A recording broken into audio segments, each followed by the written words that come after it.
Hello friends, welcome to stock market news channel में आपका हार्दिक स्वागत है। आज ये वीडियो में मैं फंडामेंटली एनालिसिस स्टॉक का कैसे करें वो मैं आपको समझाऊंगा। तो आज के वीडियो में मैं आपको फंडामेंटल एनालिसिस स्टॉक का कैसे करें, कौन सा स्टॉक फंडामेंटली स्ट्रॉन्ग है, लॉन्ग टर्म के लिए कौन सा स्टॉक बेहतर है, ये सब जानना हो तो आपको फाइनेंशियल रेशियो की नॉलेज होनी चाहिए। तो मेरे अगले वीडियो में मैंने आपको 6 फाइनेंशियल रेशियो बताए थे, उनमें से वर्किंग कैपिटल रेशियो मैंने आपको समझाया था। आज के वीडियो में मैं आपको दूसरा रेशियो जो है उसमें क्विक रेशियो के बारे में समझाता हूँ। तो चले क्विक रेशियो पे। तो फाइनेंशियल रेशियो में क्विक रेशियो आपको कैसे ढूंढना है, कंपनी का वो कैसे ढूंढते हैं। तो quick ratio is equal to quick asset divided by current liability. Quick asset में एग्जांपल तौर पे कंपनी की क्विक एसेट में एक कैश एंड डिपॉजिट आती है। जो कंपनी के पास कैश होती है, लिक्विडिटी होती है, वो क्विक एसेट है। रिसीवेबल मतलब कंपनी के पास अगर जो पैसा आता है दूसरे से, वो क्विक एसेट्स है। तीसरा short term loans and advances, मतलब कंपनी अगर किसी को लोन देती है तो उसका रीपेमेंट भी आता है, इंटरेस्ट भी आता है, वो भी क्विक एसेट है। चौथा है शॉर्ट टर्म इन्वेस्टमेंट, अगर शॉर्ट टर्म के लिए कंपनी इन्वेस्टमेंट करती है उसका भी जो रिटर्न आता है वो भी शॉर्ट टर्म इन्वेस्टमेंट भी क्विक एसेट्स है। ये चार पॉइंट्स क्विक एसेट्स है। अभी करंट लायबिलिटी कैसे ढूंढती है वो आपको मैं समझाता हूँ। करंट लायबिलिटी में कौन कौन से पॉइंट्स है।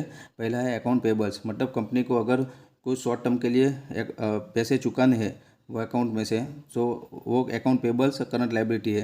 दूसरा शॉर्ट टर्म लोन्स, अगर कंपनी ने किसी के पास से, कोई कंपनी के पास से या फिर किसी के पास से कंपनी ने शॉर्ट टर्म के लिए लोन लिया है, उसका भी रीपेमेंट और इंटरेस्ट चुकाना है, वो भी करंट लायबिलिटी कंपनी की है।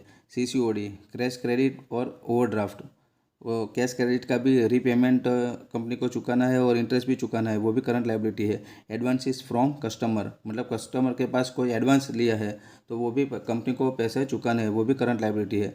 और आउटस्टैंडिंग एक्सपेंसेस, मतलब अगर कंपनी के पास से कोई खर्चा कंपनी का आउटस्टैंडिंग हो गया है और उसको भी कंपनी को एक करंट लायबिलिटी है, वो भी चुकानी है।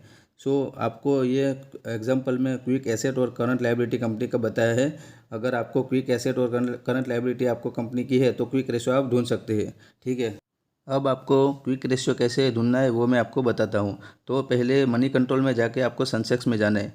सेंसेक्स में आपको स्टॉक्स लिखा है, स्टॉक्स में क्लिक करना है। स्टॉक में क्लिक करके करते हो तो उसमें आपको कोई भी स्टॉक उठाना है, सपोज टीसीएस।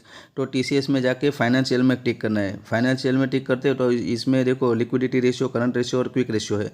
जिसमें क्विक रेशियो दिया ही है मार्च 2023 का 2.53 है, ठीक है।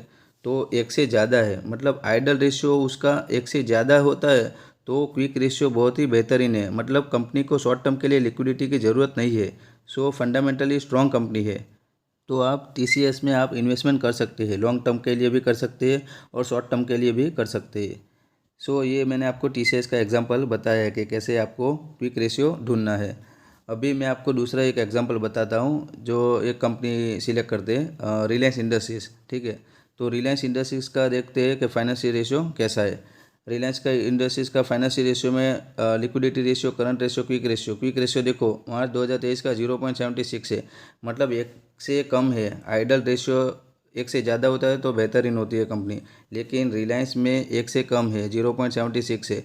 सो आइडल रेशियो कम है, मतलब क्विक रेशियो एक से कम है तो कंपनी को लिक्विडिटी की बहुत ही ज़रूरत है शॉर्ट टर्म के लिए। सो उनको क्या है कि लायबिलिटी, करंट लायबिलिटी चुकाने के लिए पैसे की ज़रूरत होती है शॉर्ट टर्म के लिए। सो अगर आपको ये दोनों में से एक स्टॉक पर्टिकुलर स्पेसिफिक आपको इन्वेस्टमेंट करना हो तो रिलायंस के बजाय आप टीसीएस में इन्वेस्टमेंट कर सकते हैं। रिलायंस भी कंपनी अच्छी है, बेहतरीन है, लेकिन टीसीएस के कंपैरिजन में रिलायंस थोड़ी वीक है। सो आप टीसीएस में इन्वेस्टमेंट कर सकते हैं। सो आपको ऐसा ही क्विक रेशियो कैसे ढूंढते हैं वो मैंने आपको लाइव भी समझा दिया है, एग्जाम्पल तौर पे भी समझा दिया है। तो ये वीडियो में मैंने आपको क्विक रेशियो के बारे में समझाया है। अगले में नेक्स्ट वीडियो में जब बनाऊंगा तब मैं आपको ईपीएस रेशियो, पी रेशियो, डेब्ट टू इक्विटी रेशियो और return on equity ratio, 4 ratio में आपको समझाऊंगा। So thank you so much for watching my video.